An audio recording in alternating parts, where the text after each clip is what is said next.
Hello students, welcome to from the basics YouTube channel. मैं हूं औरूप और आप लोग देख रहे हैं thermal properties of matter series, जहां पे आज हम लोग डिस्कस करेंगे प्रोसेस ऑफ हीट ट्रांसफ़र। तो हीट, इससे पहले हीट का बहुत सारा चीज़ हम पढ़े हैं, phase change, state change. Even हम लास्ट क्लास में डिस्कस किए थे about the boiling and melting point and also the triple point. अगर विजिट नहीं किए हो तो डिस्क्रिप्शन बॉक्स पे या फिर आई बटन पे लिंक मिल जाएगा, वहाँ पे जाके एक्सेस कर सकते हो। तो प्रोसेस ऑफ हीट ट्रांसफ़र कितना टाइप का बेसिकली प्रोसेस है हीट ट्रांसफ़र होने का। फर्स्ट जो प्रोसेस है उसको कहा जाता है कॉन्डक्शन प्रोसेस। कॉन्डक्शन जो हम थोड़ा बहुत इसमें डिस्कस करेंगे, उसके बाद हम डिटेल्ड डिस्कस करेंगे, ठीक है, वन बाय वन। जो कॉन्डक्शन प्रोसेस है, एक सिंपल ओवरव्यू दे रहे हैं कॉन्डक्शन प्रोसेस का। देखो, इसमें मीडियम इम्पोर्टेंट है। मीडियम क्या है? इम्पोर्टेंट है बहुत। मीडियम नहीं होगा तो हीट ट्रांसफ़र ही नहीं होगा। जैसे कॉन्डक्शन प्रोसेस में मान लो ये जो है ये एक पेन है, ये एक रॉड, मान लो कि ये एक रॉड है। अभी इस जगह पे अगर टेम्परेचर देंगे यहाँ पे इस एंड पे, तो क्या होगा? अगर ये स्टील या फिर आयरन से बनाया गया होगा तो इस जगह पे टेम्परेचर देने से वो क्या होगा, वो टेम्परेचर या वो हीट जो है वो इस साइड में आ जाएगा। इसमें हीट दे रहे हैं, हीट ट्रांसफ़र होके इस साइड में धीरे धीरे धीरे धीरे आएगा, ठीक है। कुछ कुछ हीट यहाँ से रेडिएट भी होगा। लेकिन अगर हम मान लो पूरा ऐसा प्रोसेस किए हैं कि इस तरीके से इसको, इस साइड पे कुछ टेम्परेचर है T1 और इस साइड में कुछ टेम्परेचर T2 है, T1 ग्रेटर देन T2, ठीक है, T1 ज़्यादा है। और इसको पूरा इंसुलेशन कर दिए हैं। कि इंसुलेशन मतलब करंट इंसुलेशन नहीं, हीट इंसुलेशन, ठीक है। हीट करंट जैसे फ्लो करते हैं ना, वैसे ही हीट भी फ्लो करता है, ठीक है।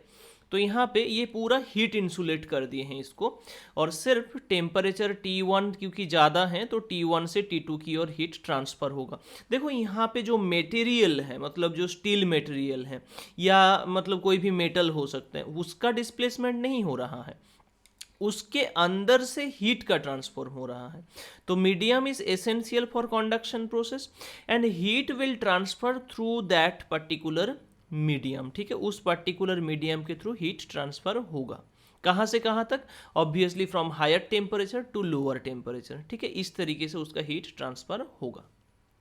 नेक्स्ट, अगर ऐसा सिचुएशन हो जाए तो हीट ट्रांसफ़र जो होगा इसमें कंडक्शन प्रोसेस के लिए हीट ट्रांसफ़र जो होगा, मान लो कि हम बहुत, ये रॉड था, इस साइड पे हम हीट दे रहे हैं और टेम्परेचर इसका हो गया T1। अभी ये जो हीट है ये धीरे धीरे इस साइड में आएगा, धीरे धीरे धीरे धीरे आएगा इस साइड में, और आते वक्त एक पहले तो मतलब नॉर्मल एटमोस्फियरिक टेम्परेचर या सराउंडिंग टेम्परेचर था, वो धीरे धीरे धीरे धीरे इंक्रीज होगा। ऑब्वियस बात है, इस साइड में हीट दे रहे, ट्रांसफर हो रहा है, तो हीट टेम्परेचर तो राइज करना ही है। होते होते देखो, इस साइड में अगर T1 टेम्परेचर हम अचीव कर गए, इसमें T1 होगा ऐसा ज़रूरी नहीं है, क्योंकि हीट ट्रांसफ़र हो रहा है, हीट जाते वक्त तो कुछ लॉस हो रहा है ना। तो सिर्फ इसमें क्या होगा, इसमें कुछ एक पर्टिकुलर टेम्परेचर धीरे धीरे धीरे धीरे बढ़ते बढ़ते, सराउंडिंग टेम्परेचर से बढ़ते बढ़ते बढ़ते बढ़ते एक पर्टिकुलर टेम्परेचर तक पहुंच के रुक जाएगा। और कितना भी हम इसमें हीट दे दें, इसका टेम्परेचर और राइज नहीं होगा। तो ये जो राइज नहीं हो रहा है, मतलब दूसरे एंड का जो टेम्परेचर राइज नहीं हो रहा है, अंडर दिस सिचुएशन उसको कहा जाएगा स्टेडी स्टेट कंडीशन। क्या कहा जाएगा? Steady state condition. Steady state condition अगर रीच कर गया तो under steady state condition, steady state मतलब उसमें हम ऐसे देख के लगेगा कि हम तो हीट सप्लाई कर रहे हैं, लेकिन टेम्परेचर को जो हेरफेर है वो हो ही नहीं रहा है। मतलब जो हीट कहाँ जा रहे हैं उसका मालूम नहीं। हम हीट तो दे रहे हैं, इस साइड में T1 है, उस साइड में T2 है, लेकिन हीट मतलब टेम्परेचर और रेज नहीं हो रहा है, ठीक। तो अंडर स्टेडी स्टेट कंडीशन क्या होगा? कंडीशन, ये जो रेट कंडीशन, अच्छा, ये जो रेट ऑफ हीट ट्रांसफर है जिसको हम dQ dt बोलते हैं, या फिर डेल्टा क्यू डेल्टा टी भी बोल सकते हैं, डेल्टा क्यू डेल्टा टी भी बोल सकते हैं, ठीक। इसमें इक्वल्स टू, ये जो रेट ऑफ हीट ट्रांसफर है वो डायरेक्टली प्रोपोर्शनल होता है किसके साथ? टेम्परेचर डिफरेंस के साथ, मतलब T1 माइनस T2 के साथ डायरेक्टली प्रोपोर्शनल होता है। यहाँ पे T1 ज़्यादा रखे हैं हम, अगर T2 को ज़्यादा रखते तो क्या होता, T2 माइनस T1 होता, ठीक है। और हम इसका लेंथ जितना बढ़ाएंगे, मान लो ये रॉड है, स्टेडी स्टेट कंडीशन अचीव कर गया है, इस पोजीशन पे हम हीट दिए हैं टेम्परेचर T1, इस पोजीशन पे T2, इस पोजीशन पे T3, 3 पॉइंट्स लिए हैं इसके ऊपर, इसमें T1, इसमें T2, इसमें T3। बोलो T1 ज़्यादा होगा, T2 ज़्यादा होगा या T3 ज़्यादा होगा? अब भी इस बात है, यहाँ पे अगर हीट देंगे तो T1 ज़्यादा होगा। ये अगर T2 है, ये मिड पोजीशन है, तो यहाँ से ही तो हीट धीरे धीरे धीरे धीरे ट्रांसफर हो रहा है, तो बीच में जो टेम्परेचर है वो इससे ज़्यादा होगा, इस एंड से ज़्यादा होगा, लेकिन जहाँ पे हीट हम सप्लाई कर रहे हैं उससे कम होगा, ठीक। तो वैसा अगर सिचुएशन आ जाए, मतलब देखो, तो फिर इतना छोटा सा जब लेंथ ले रहे हैं हम, छोटा लेंथ जब ले रहे हैं तब क्या हो रहा है, हीट ट्रांसफर जल्दी जल्दी हो रहा है ना, इसमें टेम्परेचर जो है ज़्यादा पहुंच रहा है। तो जितना लेंथ को हम बढ़ाएंगे, या जितना लेंथ को हम बढ़ाएंगे, क्या होगा, dq dt का वैल्यू घट जाएगा, ठीक है। ऑब्वियस बात है, उल्टा करके सोचो, जितना छोटा रॉड हम लेंगे उतना ही रेट ऑफ हीट ट्रांसफर बढ़ जाएगा, राइट, उतना ही रेट, क्योंकि उस एंड पे टेम्परेचर ज़्यादा पहुंच पा रहे हैं। उसका मतलब क्या है कि प्रोपोर्शनल टू, तो delta Q delta T proportional to 1/L हो जाएगा। अगर इसका लेंथ मान लो हम L ले लेते हैं तो क्या हो जाएगा, 1/L हो जाएगा। या फिर L को तुम डेल्टा एक्स भी मान सकते हो, तो उस टाइम पे क्या होगा, प्रोपोर्शनल टू 1/डेल्टा एक्स, ठीक है। डेल्टा एक्स या L कुछ भी मान सकते हो, मतलब वो लेंथ को इंडिकेट कर रहे हैं, बस इतना पता होना चाहिए, ठीक है। और जितना उसका, और एक चीज़ के ऊपर डिपेंड करते हैं ये रेट ऑफ हीट ट्रांसफर, और किसके ऊपर, क्रॉस सेक्शनल एरिया के ऊपर।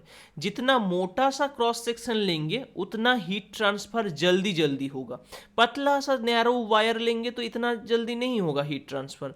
तो प्रोपोर्शनल होता है क्रॉस सेक्शनल एरिया के साथ, जितना मोटा रॉड उतना जल्दी हीट ट्रांसफर। तो इसको अगर सारे चीज़ को हम कंबाइन करके एक साथ लिखेंगे तो हम लोगों को क्या मिलेगा, that is delta q by delta t is proportional to T1 minus T2 into a, और नीचे आ जाएगा डेल्टा एक्स।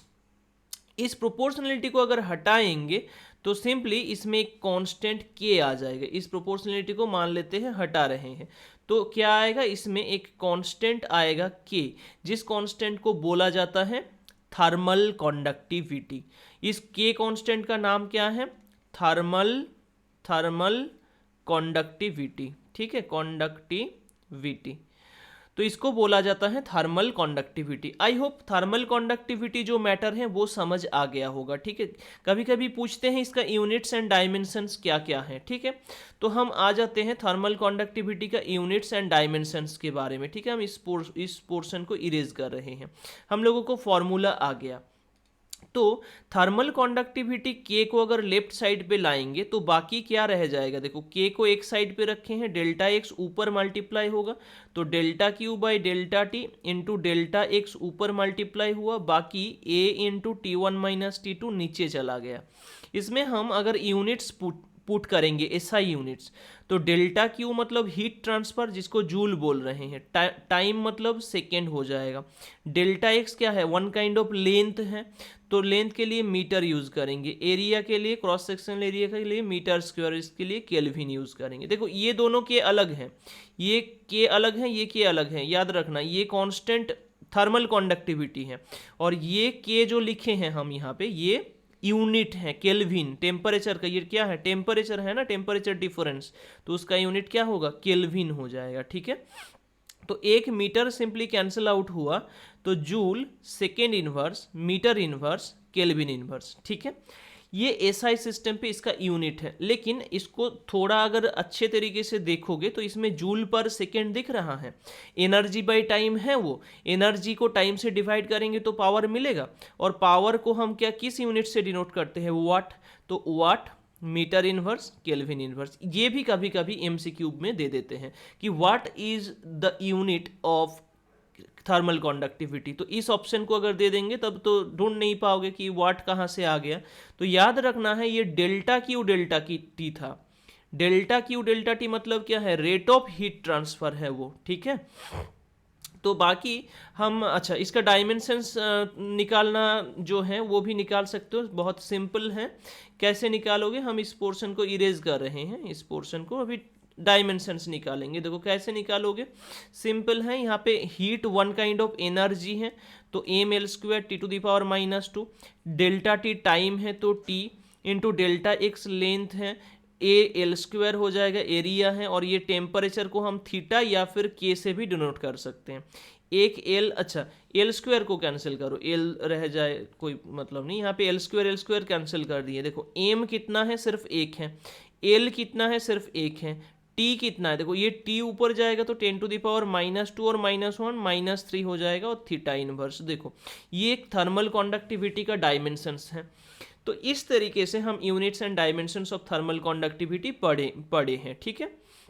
यहाँ पे एक बहुत इंटरेस्टिंग चीज़ आ जाता है जिसको बोलते हैं थर्मल रेजिस्टेंस। हम नेक्स्ट क्लास में उसके बारे में थोड़ा बहुत डिस्कस करेंगे, ठीक है, and series and parallel combination के बारे में भी डिस्कस करेंगे। वैसे मतलब एग्जाम्पल्स हैं एनसीईआरटी पे, लेकिन डायरेक्टली कोई थियोरेटिकल पोर्शन इसके ऊपर नहीं है, तो फिर भी हम डिस्कस करेंगे, ठीक है। अगर दे देते हैं क्वेश्चन या फिर मान लो कोई नीट जेई के लिए प्रिपेयर हो रहे हो तो उसके लिए भी इम्पोर्टेंट है। तो आज हम लोग जस्ट मतलब कॉन्डक्शन प्रोसेस ऑफ हीट ट्रांसफर के अंदर कॉन्डक्शन प्रोसेस का ओवरव्यू क्या किए हैं कि डी क्यू डी टी या डेल्टा क्यू डेल्टा टी का जो वैल्यू होता है वो के ए इंटू क्या होता है, that is T1 minus T2 divided by delta x लिखे हैं। टेम्परेचर अगर T2 ज़्यादा होगा तो T2 माइनस T1 लिखेंगे, ठीक है। तो इसमें हम ऐसे भी लिख सकते हैं d q d t is equals to k a into d theta d x, ऐसे भी हम इसको लिख सकते हैं, ठीक है। D q d t is equals to k a d theta d x, ऐसे भी लिख सकते हैं इसको। देखो ये हो गया कॉन्डक्शन प्रोसेस। दूसरा और कौन सा प्रोसेस है, दूसरा जो प्रोसेस, तो कॉन्डक्शन प्रोसेस के लिए रॉड या फिर इस टाइप का मेटल यूज़ किया जाता है, जिस मेटल के अंदर मटेरियल का मूवमेंट नहीं होता है लेकिन एनर्जी का मूवमेंट होता है, ठीक है। हीट कंटिन्यूअसली मूव करता रहता है, फ्लो करता रहता है। तो और स्टेडी स्टेट पे पहुंचने के बाद ये फॉर्मूला एप्लीकेबल होता है, ठीक है। जब स्टेडी स्टेट मतलब बोथ एंड का टेम्परेचर सेम हो जाए, ठीक है, तभी ये फॉर्मूला एप्लीकेबल होगा, नहीं तो नहीं होगा। अभी देखो कॉन्डक्शन के बाद आ जाता है कॉन्वेक्शन प्रोसेस। क्या है, प्रोसेस ऑफ कॉन्वेक्शन। तो कॉन्वेक्शन प्रोसेस, कॉन्वेक्शन जो प्रोसेस है इसमें भी मीडियम बहुत ही इंपॉर्टेंट है, मीडियम बहुत ही इंपॉर्टेंट है। एंड दूसरा चीज़ यहाँ पे medium will move, medium directly move करते हैं। मतलब मान लो हीट को ट्रांसफर करना है, पहले क्या हो रहा था, हीट एनर्जी मटेरियल के थ्रू मूव कर रहा था, मीडियम के थ्रू मूव कर रहा था। अभी क्या होगा, उस मीडियम जो है, मीडियम का टेम्परेचर बढ़ गया, मीडियम खुद जाएगा हीट को ट्रांसफर करने के लिए। जैसे कि एग्जांपल मान लो यहाँ पे फायर है, ठीक है, पुष्पा का फायर है पुष्पा जैसा फायर नहीं, ठीक है, फायर है मान लो यहाँ पे। ये सराउंडिंग का जो टेम्परेचर है, जो एयर एटमोसफियर है सराउंडिंग का, तो इसका एयर टेम्परेचर ऑब्वियसली बढ़ जाएगा। एयर का टेम्परेचर अगर बढ़ गया तो क्या होगा, टेम्परेचर बढ़ा मतलब क्या होगा, ये जो एयर है सराउंडिंग का ये ऊपर की ओर चला जाएगा, है ना, लाइट हो गया। जितना टेम्परेचर बढ़ा उतना हल्का हो गया, उतना ऊपर की ओर चला गया, ठीक है। तो देखो मीडियम खुद एयर मीडियम खुद ऊपर जाके टेम्परेचर को डिलीवर कर रहे हैं, क्लियर। तो फिर इस पोजीशन को, ये जो जहाँ पे वैक्यूम हो गया, ये तो एयर यहाँ से ऊपर चला जाएगा, तो इस पोजीशन पे तो वैक्यूम आ जाएगा ना। तो इसको फिल करने के लिए नीचे से इस टाइप पे दूसरे जगह से ठंडा एयर जो है, कोल्ड एयर आके उस जगह को फिल करेंगे। तो इस तरीके से कंटिन्यूअसली एक फ्लो होता रहेगा। तो कॉन्वेक्शन प्रोसेस जो है वो basically sea bridges and land bridges, इससे पहले तुम लोग हो सकता है पढ़े हो थोड़ा बहुत, हिट क्लास 8 में है थोड़ा सा। तो उस प्रोसेस वो जो होता है ना, वो बेसिकली कॉन्वेक्शन प्रोसेस के लिए होता है। थोड़ा याद दिलाते हैं क्या पढ़े थे। देखो डे टाइम है, मान लो क्या है, डे टाइम है, यहाँ पे सूरज है, सन है, यहाँ पे डे टाइम चल रहा है, ये सी है, क्या है, सी है, और ये लैंड है, ठीक है। अभी जैसे ही दोनों जगह को सेम तरीके से वो हीट दे रहे हैं। देखो वाटर का, सी में क्या है, सी में पानी है, तो पानी का स्पेसिफिक हीट बहुत ज़्यादा होता है, मतलब इसको गर्म करने के लिए ज़्यादा हीट देना पड़ता है, ठीक है। सेम तरीके से इसको ठंडा होने में भी ज़्यादा हीट मतलब रिलीज करना पड़ता है, ज़्यादा टाइम वक्त लगता है, ठीक है। तो वाटर ऐसा एक मटेरियल है जिसका स्पेसिफिक हीट बहुत हाई है, उसको गर्म करना है तो भी ज़्यादा टाइम लगेगा, अगर ठंडा करना है तो भी ज़्यादा टाइम लगेगा, ठीक है। लेकिन लैंड जो है इसका स्पेसिफिक हीट इतना नहीं है, वाटर जैसा नहीं है, ये ज़्यादा जल्दी गर्म भी हो जाता है, ज़्यादा जल्दी ठंडा भी हो जाता है, ठीक है। अगर मान लो डे टाइम है, डे टाइम पे सूरज से आ रहा है रोशनी, रोशनी आके यहाँ पे मान लो इसको हीट किया, तो कौन ज़्यादा जल्दी हीट होगा? ऑब्वियसली लैंड ज़्यादा जल्दी हीट होगा, क्योंकि पानी तो हीट इतना जल्दी होगा नहीं। तो इस जगह का सराउंडिंग का जो टेम्परेचर है इस पोर्शन का, लैंड के नज़दीक जो एयर है, लैंड के क्या है नज़दीक जो एयर है वो क्या होगा? वो हीट हो जाएगा। नज़दीक वाला एयर क्या होगा? हीट होगा। अगर हीट हुआ, नज़दीक वाला एयर हीट हुआ, तो उसका वेट कम हो जाएगा। वेट कम होने से वो एयर धीरे धीरे ऊपर की ओर जाता रहेगा, ठीक है। ऊपर की ओर जाता गया, तो ऊपर गया मतलब इस जगह पे क्या होगा? वैक्यूम क्रिएट होगा इस जगह पे। उस वैक्यूम को फिल करने के लिए जो समुंदर के आसपास का ठंडा पानी है, जो अभी भी गर्म नहीं हो पाया, क्योंकि सी का मतलब पानी का स्पेसिफिक हीट ज़्यादा है, तो ये गर्म नहीं हो पाया, तो क्या होगा? ये दौड़ के जाएगा इस पोजीशन को फिल करने के लिए, राइट। तो इसका मतलब ये हुआ कि समुंदर से जो हवा है वो जा रहे हैं,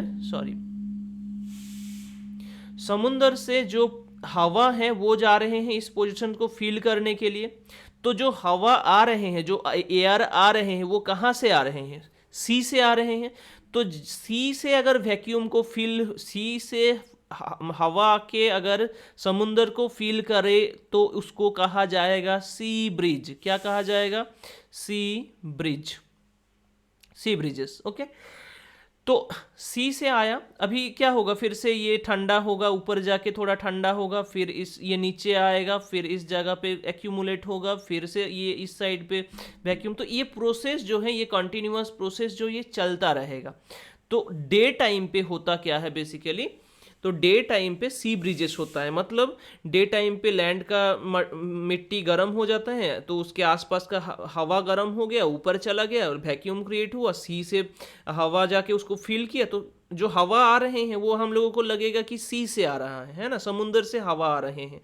तो ये क्रिएट होता है इस वजह से, कन्वेक्शन हीट ट्रांसफर की वजह से, ठीक है। तो इसलिए ही ये जनरेट होता है, क्लियर।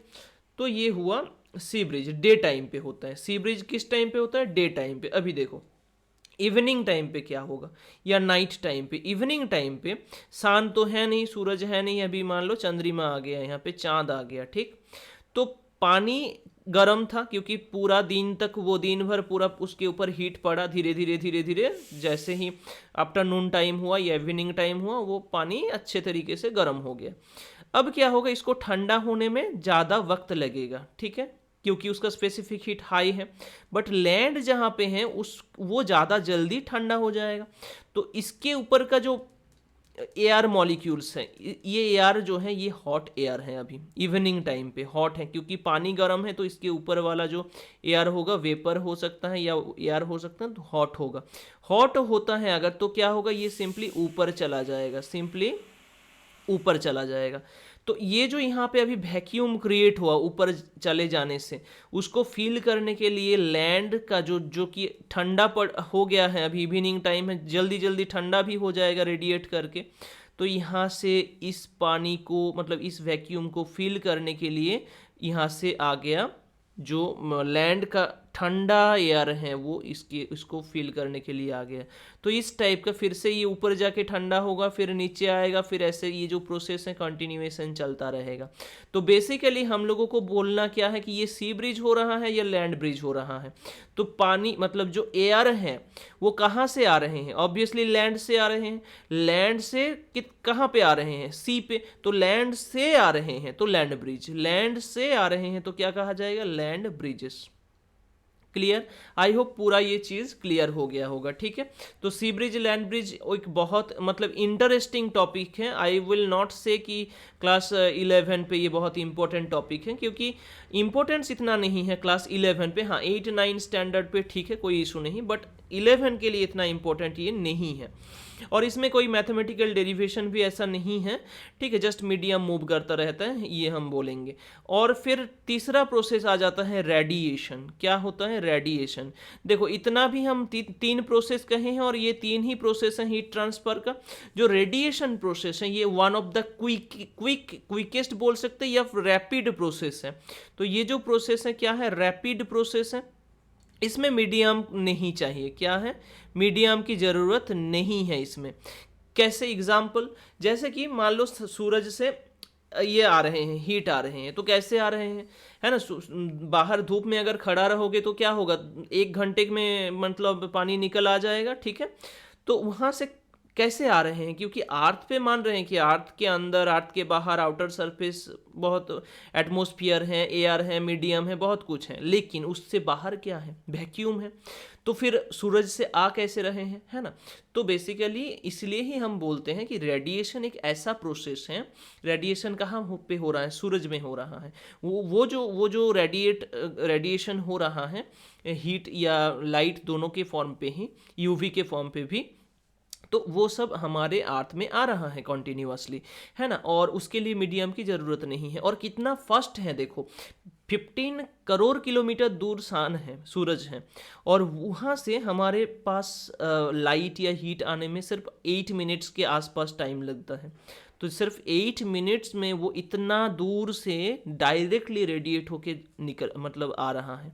तो समझ रहे हो, इलेक्ट्रोमैग्नेटिक वेव जैसा है उतना स्पीड है उस रेडिएशन का, ठीक है। तो सबसे जल्दी या रैपिड प्रोसेस कौन सा है? रेडिएशन है। इसमें कॉन्डक्शन और कॉन्वेक्शन दोनों के लिए मीडियम जरूरी है। कॉन्डक्शन प्रोसेस के लिए मीडियम तो जरूरी है, लेकिन मीडियम मूवमेंट नहीं करेंगे, सिर्फ हीट मूवमेंट होगा, हीट का। कॉन्वेक्शन ऐसा प्रोसेस है जहाँ पे मीडियम तो है, लेकिन मीडियम खुद चल के वो हीट को मूव कराएंगे, मतलब एक जगह से दूसरी जगह पे, ठीक है। रेडिएशन ऐसा एक ये है जहाँ पे रैपिड प्रोसेस है, मीडियम की ज़रूरत नहीं है, एंड बहुत तेज़ी से वो फैल जाता है, ठीक है। आई होप ये जो है ये पूरा क्लियर हुआ होगा। अगर कुछ फिर भी डाउट है तो मतलब बोलना, कमेंट सेक्शन पे कमेंट करना, ठीक है। देखो हम आज जो है थर्मल कॉन्डक्टिविटीज़ एंड इस फार्मूला के बारे में थोड़ा बहुत डिस्कस किए हैं। हम नेक्स्ट क्लास में थर्मल रेजिस्टेंस जो है उसके बारे में डिस्कस करेंगे। कॉन्वेक्शन प्रोसेस, और उसमें कुछ ज़्यादा कुछ नहीं है, उसको हम कंप्लीट हो गया है सोच के ही सिर्फ। और नेक्स्ट क्लास में कंडक्शन एंड रेडिएशन के बारे में और थोड़ा डिस्कस करेंगे, ठीक है। रेडिएशन के अंदर ब्लैक बॉडी रेडिएशन भी ऑब्वियसली आ जाएगा, एंड कंडक्शन प्रोसेस में थोड़ा और न्यूमेरिकल पार्ट्स बाकी हैं, ठीक है। तो अगर इस चैनल पे नया हो तो चैनल को सब्सक्राइब करके बेल आइकन को हिट कर देना, ताकि इस टाइप का इन्फॉर्मेटिव वीडियोस और जल्दी मिल सके। और अगर वीडियो पसंद आया तो लाइक एंड शेयर करना, ठीक है। Thank you for watching this video. Thank you.